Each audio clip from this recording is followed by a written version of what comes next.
Is your Mac running out of space? Or your SSD filling up for no reason? You delete files, but the storage is still full. Where's all your disk space is going? Hey there everyone, welcome to the Mac Essential. In this video, I will show you an insanely powerful tool to scan, analyze, and reclaim storage like a pro.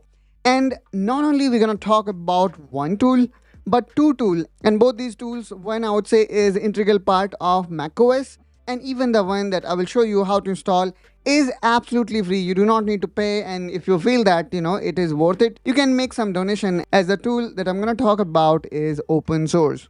So without further ado, let's get started. Okay, so first thing here I'm going to do is I'm going to click here on this Apple logo, and then from here we need to go to about this Mac. Okay, so this is going to show you your Mac configuration. Now let's click here on more info, and then this will open settings, and then you will be in this general tab. Now all you need to do is you need to visit this storage section, where you will see the amount of free space you have. So currently here you can see one of best example. This may also happen with you. I only have 1.65 gigabyte of storage left out of 245, which is nothing. I mean, with this kind of storage, you may not even able to run your Mac properly. So let's click here on storage setting, and let's see where exactly the space is being used. Now here we can see where all the storage is being used. And maybe you are wondering, I used to keep on deleting the file, but why still my storage is full? The reason could be, you might have deleted file, but still the trash also occupies certain space. So in this particular case here, you can see the trash still have around 14.5 gigabyte of data. So let's click on it, and probably you can click on empty trash, and this is gonna give you immediate boost of 14.5 gigabyte. And there we have it. So here we can see now we have got, instead of 1.5 gigabyte of data, we should have more. And I guess still it is not refreshed. So let me go and click on, let's say, accessibility, and then I'm gonna click on general. And now let's click on storage, and there we go. So here now we can see we have more storage available. So let me again go back here, and I think it should be expanded or the way it was being there in the past. So let me again click on more info, and now here we can see we now have 16 gigabyte of data. So let's again click on storage setting, and now the next thing here what I'm going to do is I will try to analyze what exactly is taking most of the space. So here I can see the most of the space is consumed by document, followed by system data. And in case of system data, most of the time we do not have opportunity to further reduce it until and unless there is an app that you are not using it. So we can uninstall those apps, and we can delete that kind of system data. Okay. And again, there could be some apps that you are not using it. So we can click again here on apps. And then from here, you try to find out the app that you do not use it. For example, I don't play this chess. So what I can do is I can delete it. But here you see there is no option of deleting it. And we need to click on open app. Now select the app that you want to delete. And then from here, you can delete it. And seems like this chess is the built-in app, so we do not see option to delete it. But for example, let's say this Final Cut Pro, if I make a right click on it, I see the option of moving it to trash. So in this way, guys, we can delete those apps. Now if you find this way of deleting apps and making your system or emptying your system, then I'm going to talk about an app which is more user-friendly and easy to use. And before we talk about that app, please make sure to subscribe to the Mac Essential, as we keep on bringing productivity videos related to Mac OS in this channel. And as this channel is very new, so I would request please support me and be part of our first 1,000 subscriber journey. Okay, now let's come back to the app that I was referring to, and the app name is SquirrelDisk. Simply hit enter, and then we need to visit this page. Okay, again, I'm going to provide you the direct link of this site in the description of this video, so that you can directly visit to the description and reach to this. Now all we need to do here is we need to click on this free download, and as I was mentioning, this app is completely free. Now from here since we are downloading it for Mac, I'm gonna use this DMZ file. Okay, so let's simply click on it, and after we make a click here, you can see we have successfully downloaded it. Now simply click on open, and now all we need to do is we again need to make a double click on it, then it will show like this. Now what I'm gonna do here is I'm gonna go to settings. Now we need to go down, and then we need to look for privacy and security. Okay, let's scroll it down, and then here you will see that this app is still blocked. So I'm gonna click on open anyway, and then again click on open anyway, and then here you need to enter your password, then hit OK.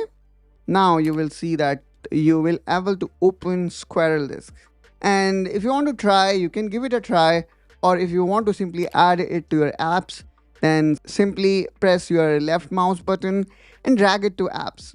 Now since I already have installed it, so that's why it is giving me this kind of option. In your case, it will be directly copied to applications. Now in my particular case, I'm gonna replace it. Okay, so again, you will not see this option of replacing. Simply you need to drag and drop to this application folder. Now I'm gonna close it, and then you can, obviously after installing it, you can delete that. So now app installed, so I'm gonna go down here in dock, and then let me click on launchpad. So I'm gonna look for SquirrelDisk, which start with SQ, and there we go. So let's click on it, and if you again see this kind of screen, do not move it to trash, simply click on done. Now again, I guess we need to go back to this settings. So let's go to settings, and then again privacy and security, let's go down, and now I'm gonna click on open anyway. Again, let's click on open anyway, and let's enter the password. The reason why it is asking again, because for the first time we directly run it, we did not copy it to apps. Now after giving it permission, it will not ask again. Okay, so let me again show you if it asks again or not. So again, I'm gonna type SQ, and let's hit enter, and this time you see it did not ask us to go to settings. Now you will see this very simple plain interface. Let's click on our main drive which we would like to analyze. Now what it's going to do is it's going to scan your whole drive, and then here you need to give access to SquirrelDisk so that it can analyze your data. So again, if you are very sensitive to give permission, then you should skip this app. Now here again I see this beautiful pie chart which represent where my most of space is being utilized. So here again I can see the user is consuming most of the space. Let's click on that, and then when you click on that pie, here I can see where user is consuming most of the space. Now let me click on user, and now here again I can see my name is there, who is consuming most of the space. And then here also I have created a virtual machine that is consuming around 40 gigabyte. Then there is a library, so we can see the way these folders are arranged based on the amount of space that they are using. So now I need to look for the thing that I can delete, for example movies, and probably I think I should delete them, but I'm not pretty sure that right now.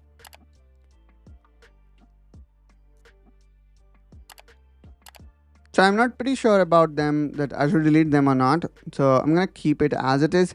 Now let's look for a desktop, and here also I can see there are so many files that could be of potential no use for me. Now again, what I'm gonna do here is to go back. I'm gonna click on here in this breadcrumb. So this way, you will not be reaching back all the way back. You will be just doing one step back. Now again, here we can analyze what are the file that I can delete. So let me also go to library, and here I may able to have a look of the file that is of no use. And seems like it is really tough for me. Probably I'm gonna move all these documents to my hard disk drive. Let's click again on user.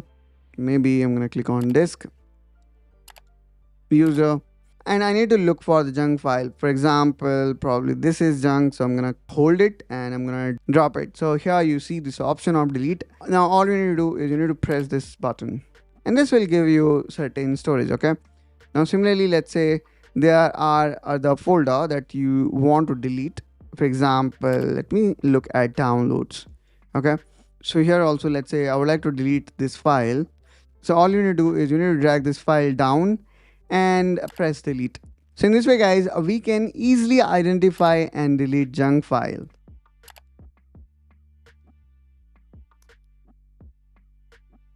So in this way, guys, one can easily identify and recognize the junk file or the file that is of no use and can delete them and save lot of storage.